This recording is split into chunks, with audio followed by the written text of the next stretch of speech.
PTI foreign funding case में साबिक governor Shah फरमान FIA में पेश हो गए हैं। इसी बारे में मजीद जानते हैं डॉन न्यूज के नुमाइंदे सिराजुद्दीन से।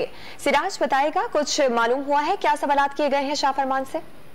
देखिए, साबिक गवर्नर और साबिक जो सेक्रेटरी जनरल है खैबर पख्तूनख्वा के शाह फरमान जो है वो एफआईए ऑफिस में मौजूद हैं। वो तहकीकाती टीम की जो कमेटी है उसके सामने पेश हो गए। तकरीबन 1.5 घंटे से जायद का टाइम हो चुका है। वो एफआईए ऑफिस के अंदर ही मौजूद है और बदस्तूर टीम जो है वो उससे इस हवाले से इंक्वायरी कर रही है। जो अंदर जराए हैं उन्होंने बताया कि 21 सवालों पर मुश्तमिल एक सवालनामा भी शाह फरमान को थमा दिया गया है, जिसमें जो ममनुआ जो फंडिंग के हवाले से अकाउंट पैसे आए उनकी तमाम डिटेल और तफसीलात तलब की गई हैं। और अभी भी जो है वो शाह फरमान अंदर मौजूद है और जराए का ये कहना है कि उससे सवालात किए जा रहे हैं, इंक्वायरी जारी है। ममनुआ फंडिंग केस में एफआईए ने आज उससे तलब कर रखा था और वो यहाँ पे मौजूद है। आज से 2 बजे असद कैसर साबिक स्पीकर नेशनल असेंबली को भी एफआईए ने तलब कर रखा है। एफआईए हुकाम का ये कहना है कि ममनुआ जो फंडिंग के केस है उसमें जो जितने अकाउंट है 2008 से लेकर 14 तक उन अकाउंट की इंक्वायरी कर रही है और टीम और इस हवाले से